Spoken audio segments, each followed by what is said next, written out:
Freedom Wranglers, it is Chanda and Jamie, and we are back. Woo! Man, summer's coming to an end, and it's kind of sad, right? Yes, it is. It's sad, but we got to go through the closets and we got to figure out what to wear, because I went through that whole thing this week of I don't have a thing to wear, but I just needed to separate my fall and summer clothes. That's all I had to do, ladies and gentlemen. That's all I had to do. Now I have something to wear. There we go. We do summer and winter, and that's it. And it's mostly summer. Like we don't really have a difference in spring or in the fall because we're still super hot down here. But yeah, I understand that. I do have my little tiny winter collection because we only get a tiny bit of winter down here. So.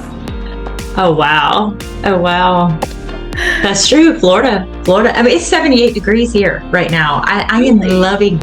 Oh my gosh, that's nice. This weather is gorgeous. Yeah, I'm a little jelly. It's 88 and rainy, and it has been the humidity kicked up. We had gorgeous weather last week because of a storm that was off the coast, and so that just sucked all the humidity out. So it was perfect. Like Thursday and Friday were beautiful, and then it kicked back up on Sunday. Like, oh man. Yeah, but it's the nature of where we lived, and I'm okay with that. God placed us here for a reason. So, I'd rather than. I'd love to visit down there to see you, of course, and the gorgeous weather that you guys always have. Always nice. Unlike the Scotland weather, like that we walked away from. Woo! That's rainy. You get like 2 days of summer down there. So, anyway. I couldn't do it. It's like Seattle. It just rains all the time. It's lush. It's very green, but so. Sometimes the grass is greener because it rains all the time. That's right. So you better be careful where you're crossing over to. Anyways, that's a whole other situation. But you know what? We have been doing a series on women in the Bible. And yes.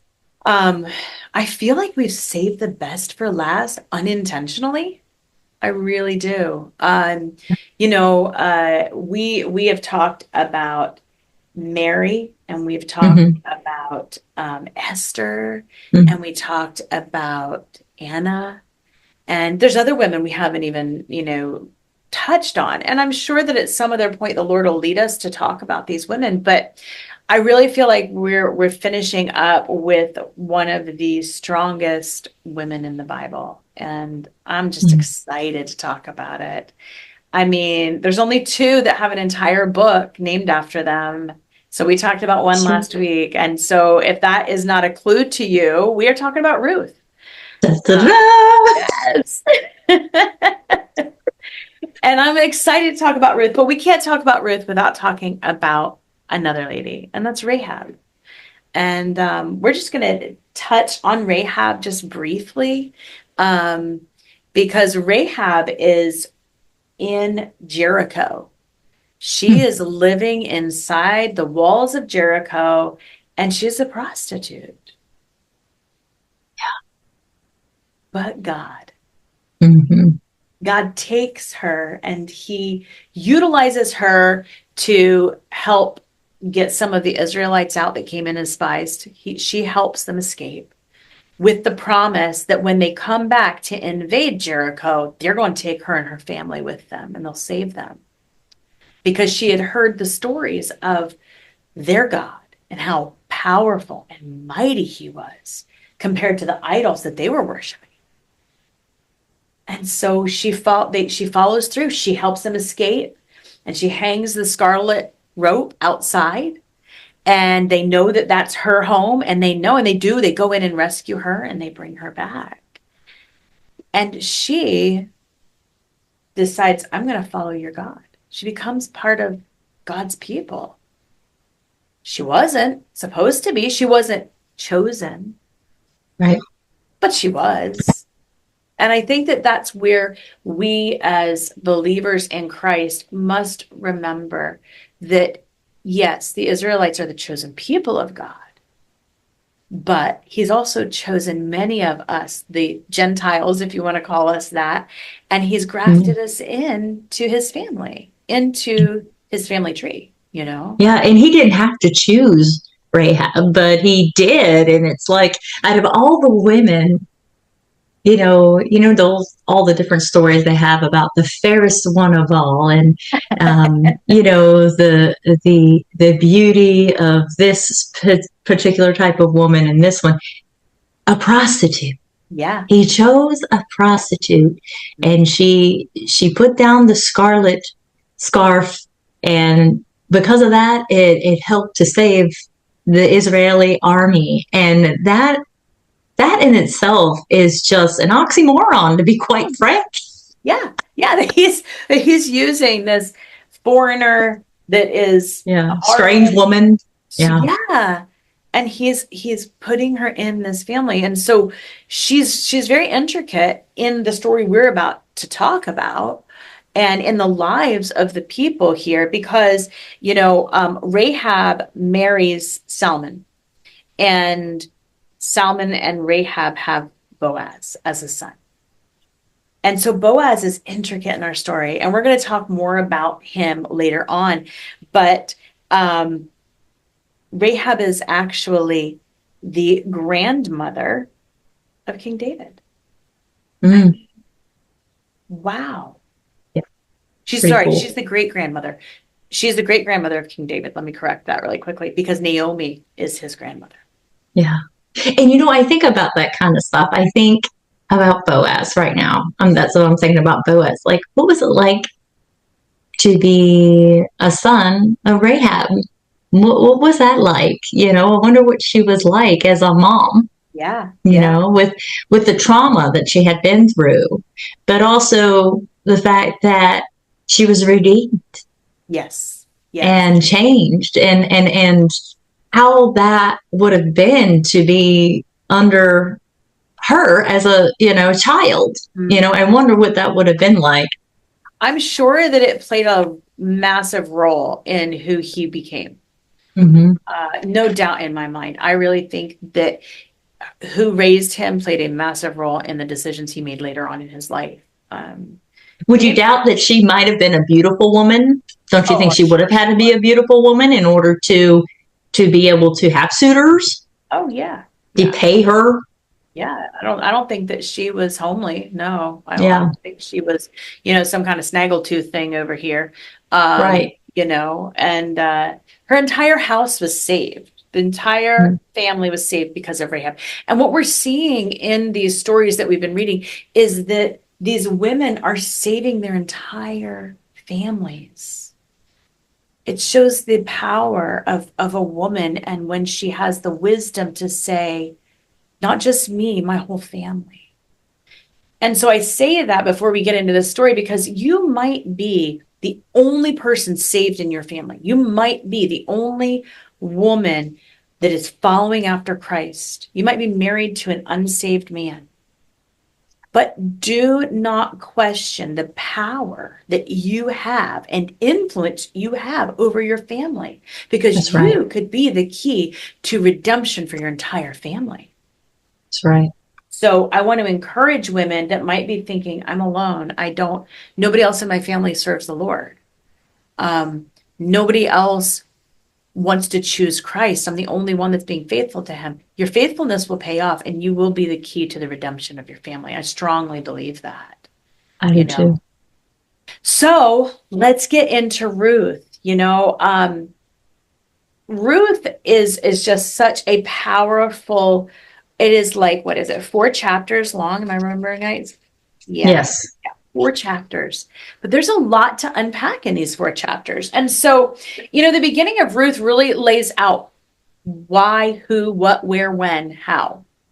So Ruth takes place in the middle of the book of Judges. This is the judgment season for Israel. God's chosen people. They have come, they've crossed over the Jordan, they've quit their wandering, they've settled down, but they consistently turn to idols. And so Yes. the judgment begins to fall on them.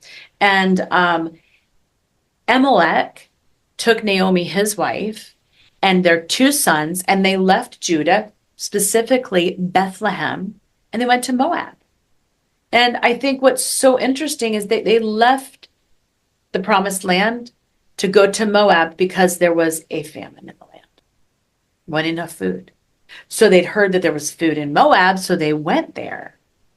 And they were willing to go to Moab, which was a place that God actually forbid them to settle back in Deuteronomy 2. So when you dig in to Moab as a place and the Moabites, this is not a place God wanted his people. Mm-mm. He'd given them the promised land, yet they were going backward to the places that they weren't supposed to be. And the reason that they weren't supposed to be there is because it was pagan worship. They practiced idol worship. And so, but here's the thing, they were very close relatives, the Moabites and the Israelites. And a lot of people might be saying, well, how so? How are they related? Well, the Moabites were actually, Moab is the son of Lot. Now, if you go back and if you remember your Old Testament, Mm-hmm. Lot was the nephew of Abraham. So Abraham is the father of the Israelites, and you've got Lot over here, who is the father of the Moabites. That is the land that was promised to Lot from God. So that is why the Moabites were there. There's some things about the Moabites that are a little, kind of uncomfortable to talk about. Yeah. And that is that Moab, Lot's son, he was brought forth out of incest. And Mm. that is a very icky, nasty subject, but the Bible touches on a lot of subjects that are just uncomfortable to talk about. But the long Yes. and short of it that happened was that Lot and his daughters and wife left Sodom and Gomorrah, which was a place of debauchery, and they are taken out by angels. His wife turns around, looks at it after she's told not to, turns to a pillar of salt, and they escape off to the mountains. And during that time, his daughters felt like, woe is me, there's no men here. Who are we going to marry to have children? They come up with Yeah. this plan to get their father drunk, and they sleep with their father, each of them. And his oldest daughter had Moab as a son. And it's gross. It's not something that, is comfortable to discuss in Christian culture, but it's the reality of it. Yeah. And I think during that time, just to be, I guess, Mhm.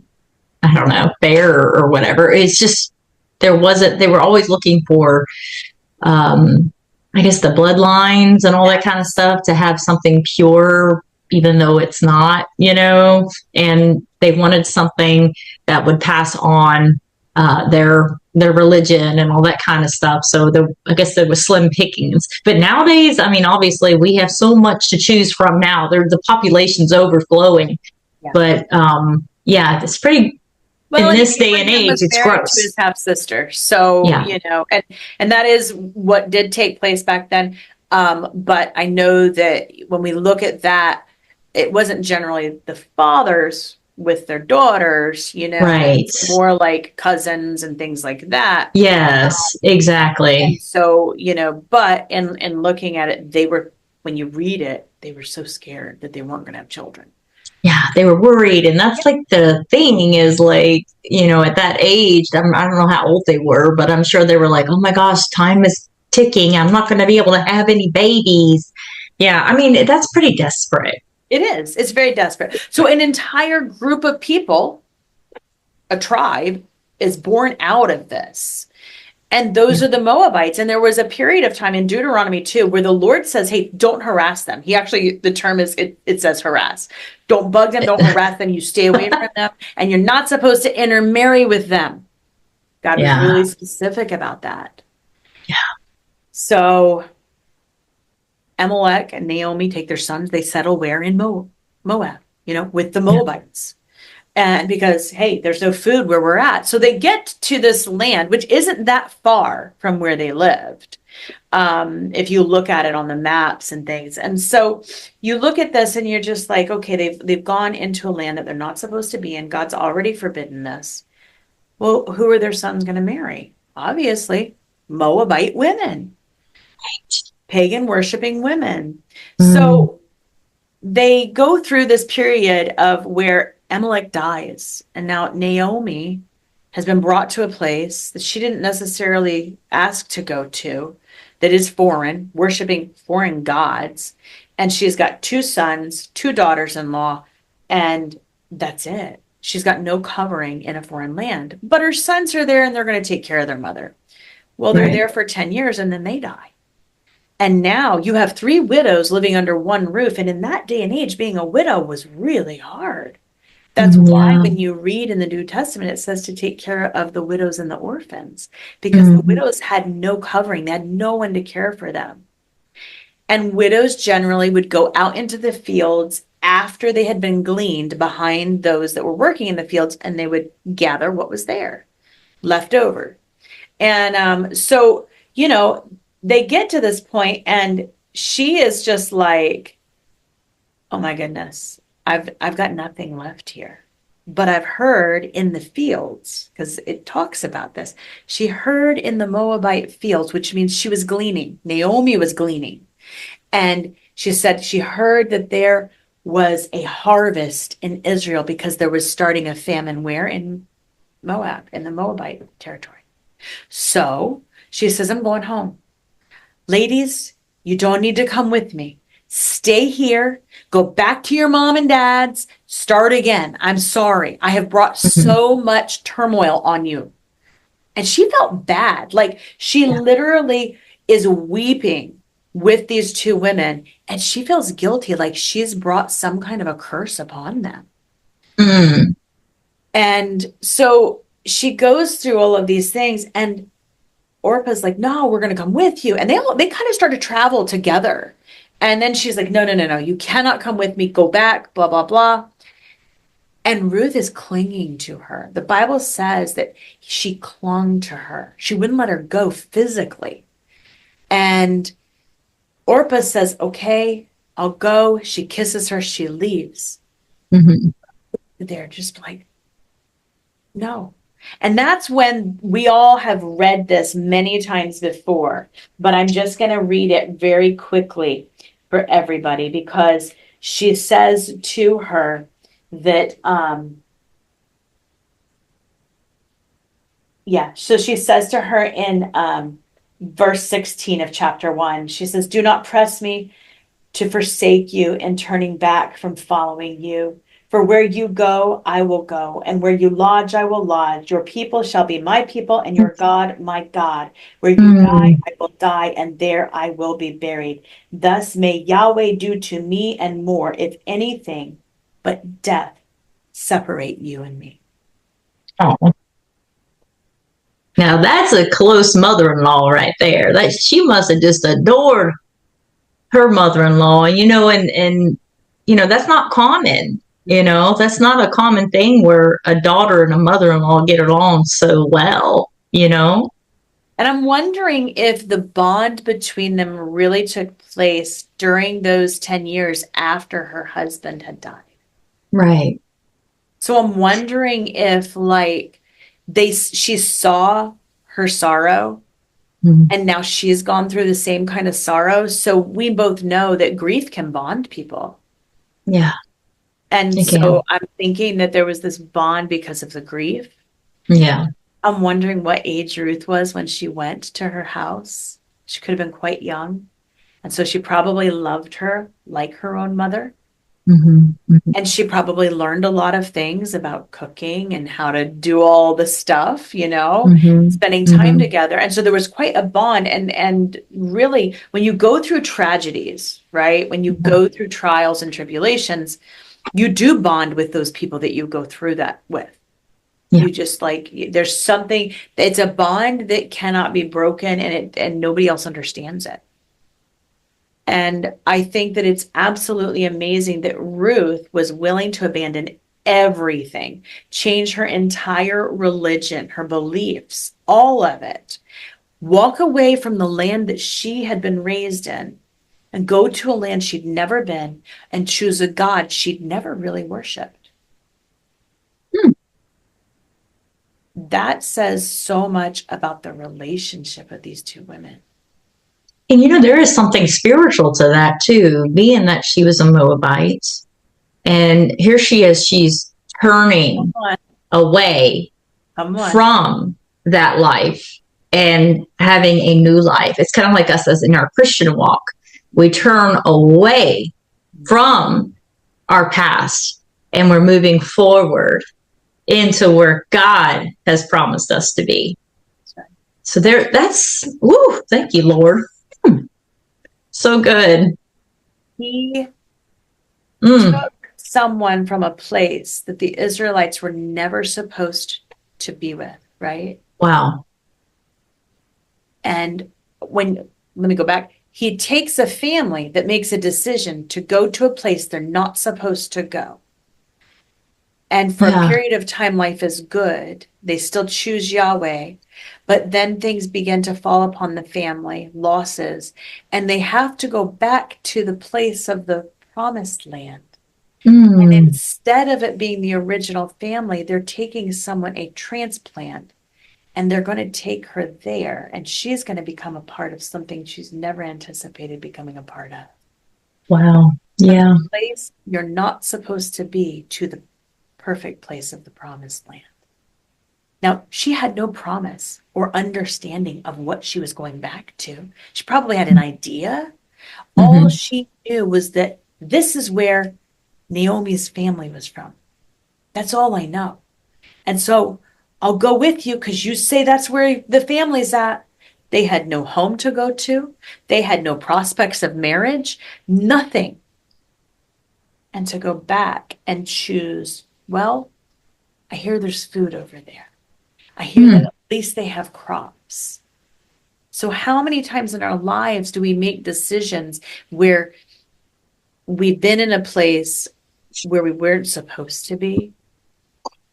And God causes things to take place in our life, a famine of sorts, to bring us back to where we're truly meant to be. Because He's got promises that He has to fulfill. See, that's what we have to remember about this story as we get further into it, is that the Lord had promises that He had made in the Garden of Eden that He must fulfill. And He That's right. needed specific people to fulfill the promises that He had made. And so they get back and they walk into town and the women are like, is that Naomi? You're like, that's Naomi. Hey Naomi, where you been, girl? And Yeah. Naomi looks at them and she goes, that's not my name. Call me Mara, for my life is bitter. Oh.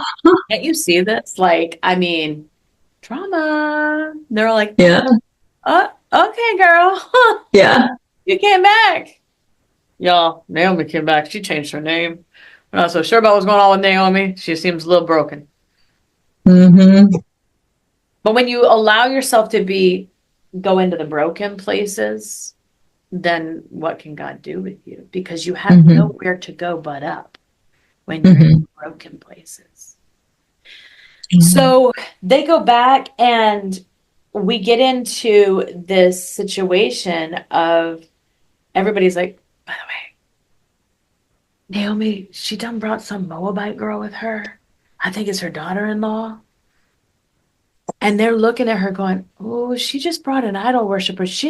We were not supposed to marry into to the Moabites. Oh, she let her sons marry a Moabite boy. I can guarantee there was all kinds of gossip going on. All kinds.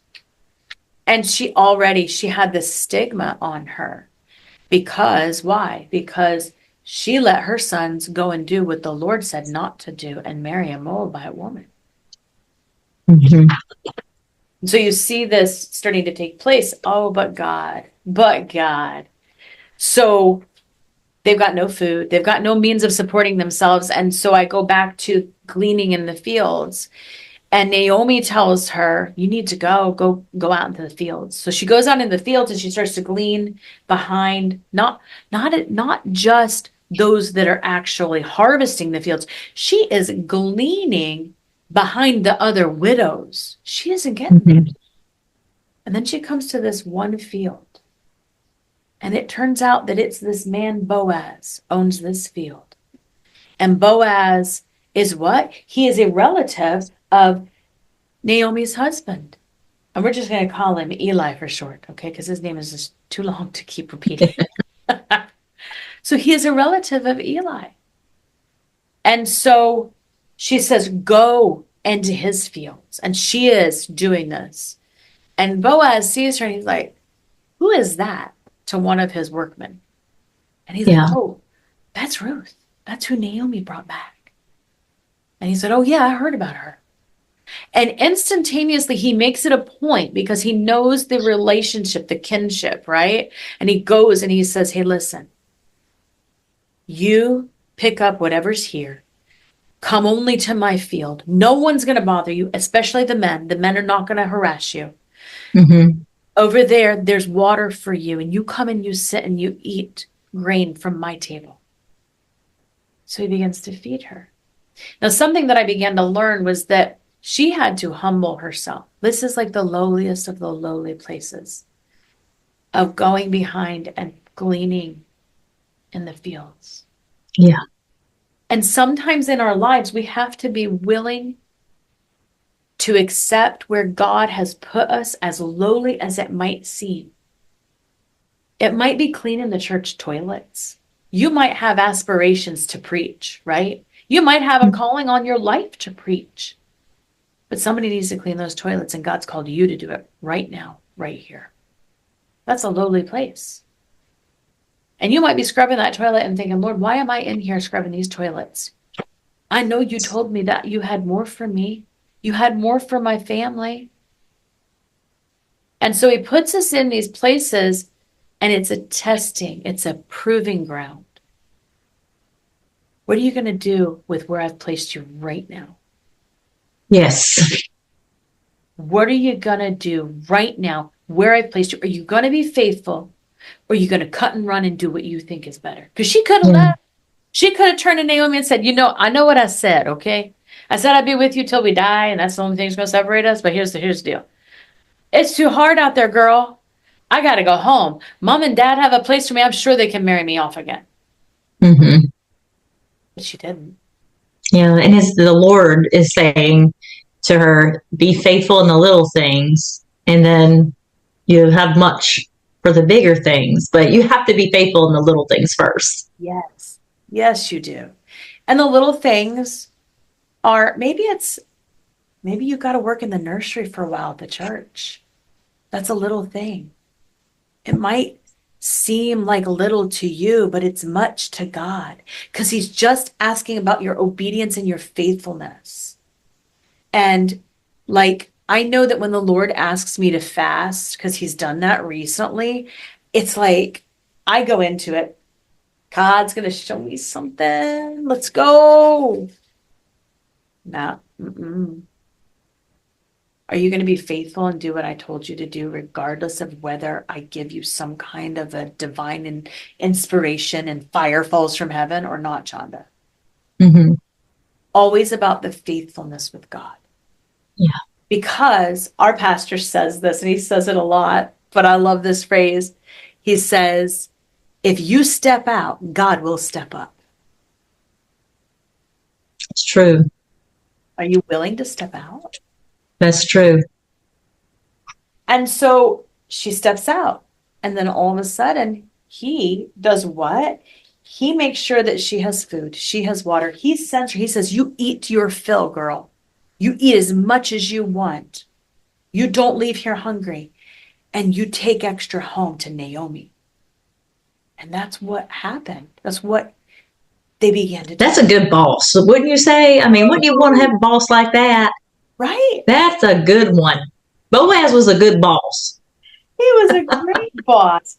And I look at him and I'm just like, he is so kind to her. He is so faithful to her. And her mother-in-law, she gets home and she's got like all this barley. She's like, where did you go to get this? She said, what is the name of the man whose field you were in? And she says, a man named Boaz. And Naomi says to her, may he be blessed of Yahweh, who has not forsaken his loving kindness to the living and to the dead, because of her husband who was dead. This man is our relative. He's one of our kinsman redeemers, or guardian redeemers, as another translation says. Guardian Redeemer. I love that. Guardian Redeemer. Isn't that what Christ is for us? Yeah. He's our Redeemer. I love that. What does that mean, a guardian Redeemer? Well, a guardian Redeemer meant that That man was in line. If there was a woman who was in that family that had been made a widow and he was not married, it was up to him to marry her and to take care of her. And that is the title guardian redeemer. Now, Boaz hadn't been married and he was older than Ruth, a fair bit older. And so it's very interesting that he is not married, but there's one other person that's ahead of him in this to marry Ruth. And so when Naomi hears this, she's like, all right, listen, I got to tell you what you got to do, girl. Okay. They're about to bring in the harvest and they're going to be on the threshing floor for a while. What they would do on the threshing floor is that they would take the grain and they would beat it so that the husks would come off and you'd have this very light bit, the chaff that would blow away. And then you had the kernels that would fall, that wheat of the barley that would fall down and it was heavier. And so that way they would do that at night and they would take their shifts and doing this at night. She knew that's what was happening. And she told her, she says, you go get yourself ready, girl. You go get a bath. You go put some perfume on. Here's what you're going to do. You're going to go down there and you are going to uncover his feet. And you are going to cover them with yourself at the end of his feet. And by lowering yourself to him, you are saying, here I am, I'm your servant. And so that's what she does. And she goes in the middle of the night and she uncovers his feet and she lays there and he recognizes this. And he says, I got to go talk to somebody else. But if he doesn't want you, you're mine.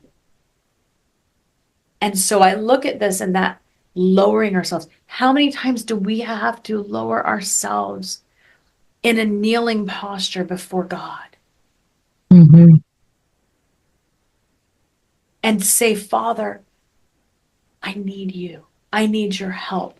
You are my redeemer.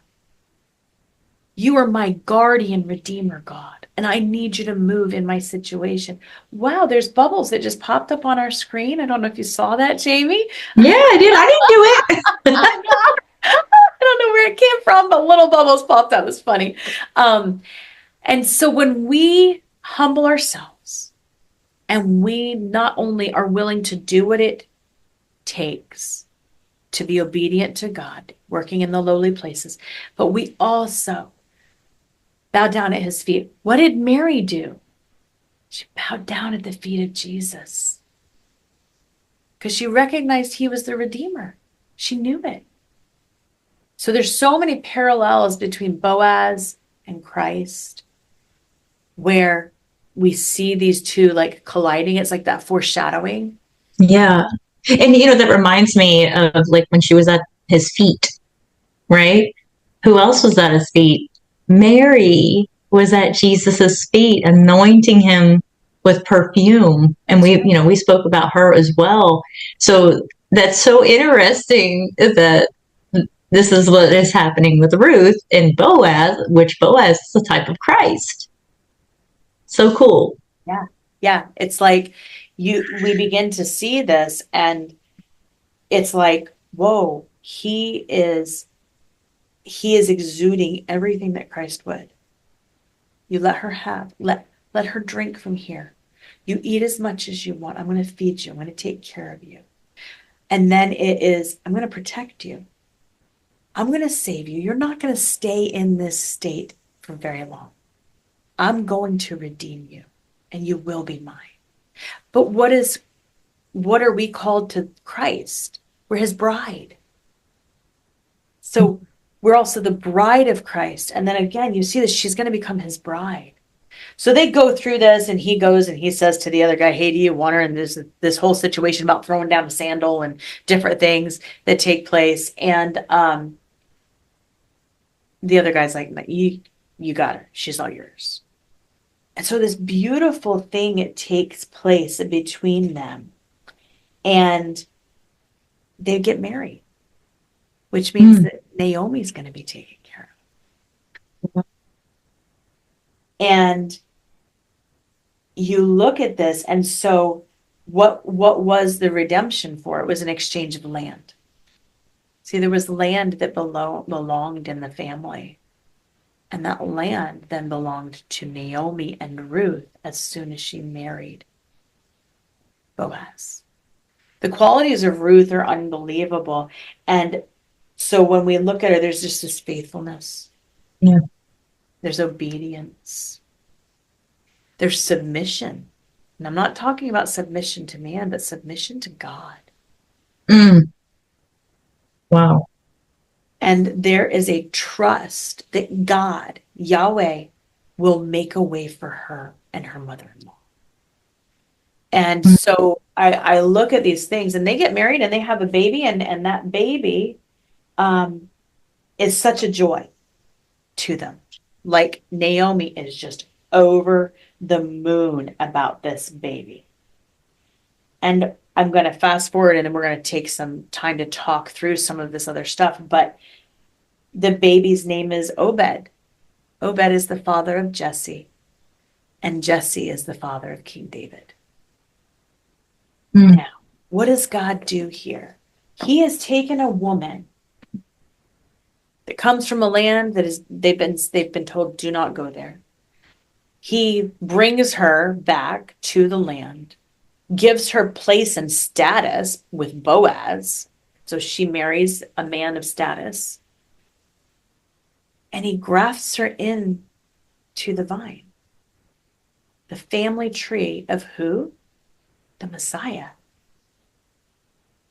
Because the one place, and I think that it's so fascinating how God orchestrates all these things, because Boaz's parents settle where? Bethlehem. Where's the Messiah going to come from? Bethlehem. Where did Naomi have to go back after she left Moab? Bethlehem. Yeah. And so you look at all of these things, like the way that God, and so when I talk about the promises of God, see, God promised that there would be a redeemer. But he knew he wasn't just going to be able to use his chosen people to fulfill that promise. He had to bring in a few outsiders. And so he uses the unlikely, and I've said this many times before, he uses the unlikely and brings them in to fulfill his promises. Right. This is his way, not our way. And I look at he brings in a harlot. She has this amazing son who is gentle and kind. Mm-hmm. Chooses God first. And I think he's gentle and kind to a stranger, a foreigner in that land, because his mother was a foreigner. Yeah. And he knew what his mother had felt like. And I think that the gentleness and the kindness says a lot about the way she raised him. Yeah. And that's what I was thinking as well. I was thinking that's probably why he had so much kindness in his heart. Well, you have boys. You have 3 sons. I have 1. Mm-hmm. We impact our sons a lot and influence Oh, yeah. them a lot in their future, don't we?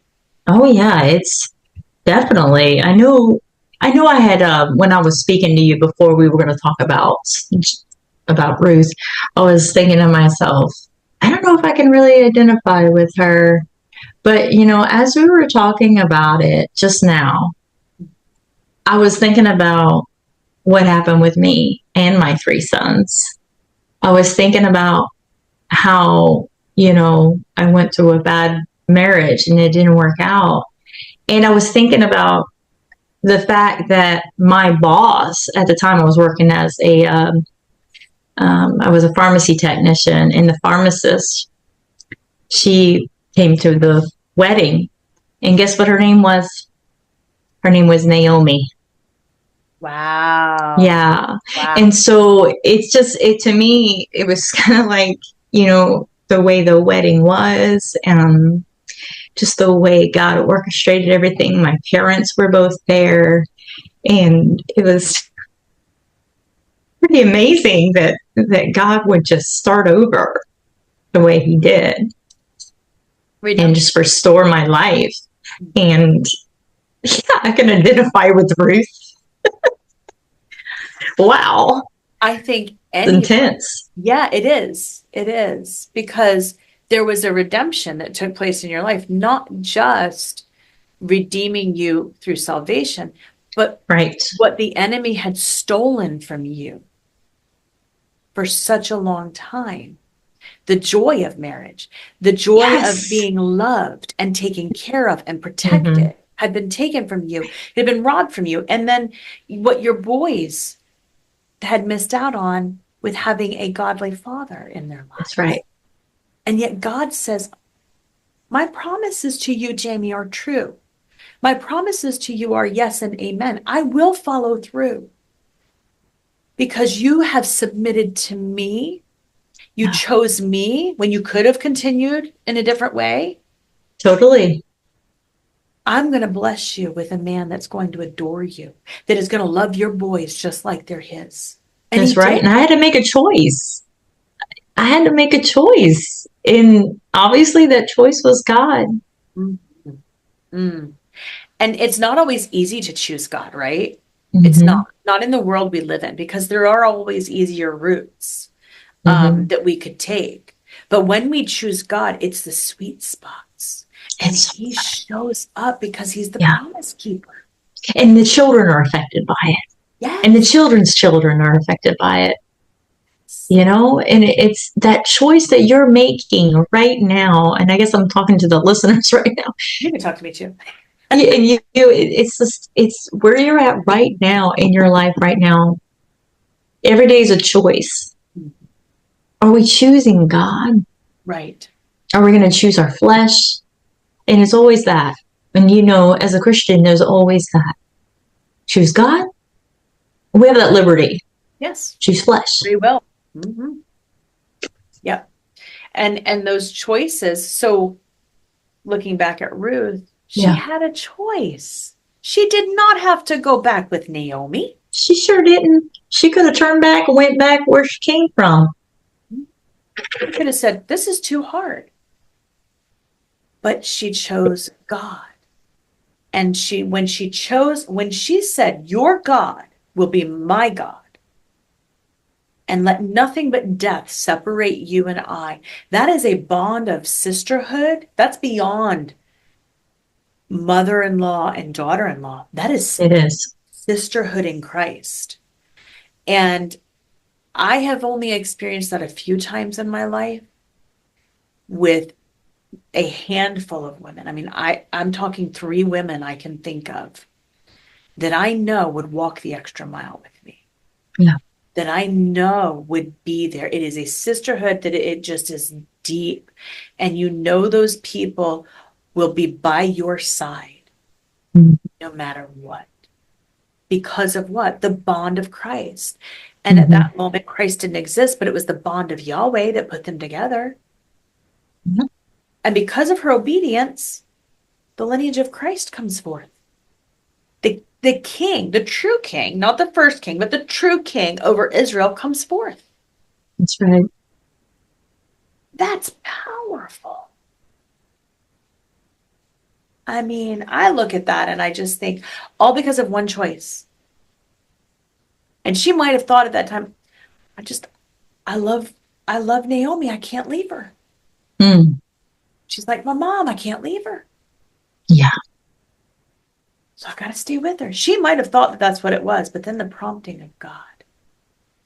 Yes. And what kind of a mother-in-law, like what did she show her in her walk with God that made Ruth say, I want that? It speaks volumes to the kind of woman that Naomi must have been in her relationship with the Lord. Yeah. And I just can't imagine, like, for Ruth, for instance, knowing that she was a widow and just knowing how uncomfortable it could have been to even consider being remarried, knowing that her son died.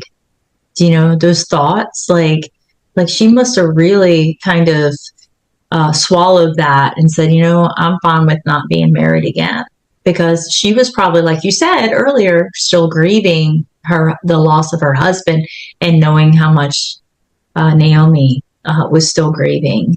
So I'm sure that was a sacrifice, a huge sacrifice for her, knowing that this could be a possibility where, because I'm going with Naomi, that, I might as well just kiss remarriage away, even though that's the way to survive back then, was to remarry and, you know, Did you ever survive in feel that those. way? Did you ever think that, like, I've been through all of the things that you went through, right? Right. And you divorced. Did you ever think to yourself, which is like I mean, for all intents and purposes, you grieve like a widow would, if you Yeah. did that.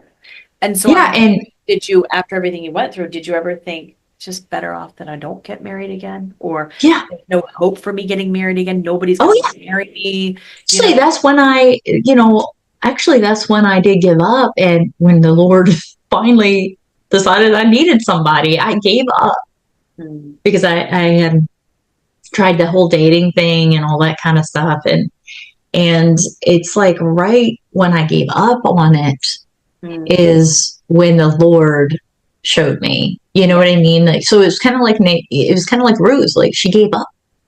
Because once you go with your mother-in-law, it's kind of like that's awkward. Oh, I would ever date again because I'm hanging out with. That would be weird. You yes, know what I yeah. Oh mean? yeah, yeah, yeah. Totally weird. It would be uncomfortable. So, Yeah. but for me, yeah, like that's when I gave up, like the very thing I always wanted, Mhm. to have a good marriage, to be remarried, and to actually somebody I think would actually care for me, what real marriage would look like, because I've seen it with my parents. I know what real marriage looked like. Thankfully, I was raised in a loving Christian home, Yeah. so I know what it looked like, and that's all I ever wanted. And to actually give up, Mm. and then the Lord shows up. Yeah. Yeah. Well, do you not think that it's when we give up the desires of what we want, Yes. then he's allowed, it's like we let go of all the stuff we're holding on to. And as soon Hmm. as we let go of that and we say, you know what? I'm not even going to try for that anymore. That's right. It That's it. allows God the freedom to then begin to move and do and orchestrate what he needs and wants to in your life. Yeah. And that's where we fail as humans. We try to meddle too much. Hmm. We try to make it happen in our own way. And I think that that's the thing that I see about Ruth and Naomi is that, yes, she did tell her, go down there and do this. But that was something that was custom to let him know, hey, I'm here and I'm willing to submit. And you, technically, according to our traditions, are supposed to take care of me. You're supposed to redeem me. And Mm. so, but I really think that so many times we do not let go. We hold on to what we think we should have when we think we should have it and how it should be. We get these preconceived ideas in our heads instead of getting ourselves out of the way and letting God just move. Things would probably happen a lot quicker for us if we would just get out of the way. Yeah. And we have to come to the end of ourselves, obviously, We do. and everybody has to go through it differently. I know I had to come to the end of myself, and it was very painful. That was probably the worst place to be, is in the bottom of a pit of feeling that way, where you just feel so trapped and so stuck. And it's the worst place to be. But then, something happens when you just give it up and just say, I give up. I surrender. It's kind of like that song. It's not a real, it's not a real, it's not a Christian song, but that song by Dido, um, give up, there'll be what's it called? The white flag. There Oh, will be yeah, no raise the white white flag. flag Yeah, from yeah. this. That song. I thought you were going Yeah, to that sing, song. I surrender all. I thought you were going Yeah, there. and I surrender. So that song too. So like all of that, like I had to just to give it all up, give it up, We wave have that to white flag surrender. in the air.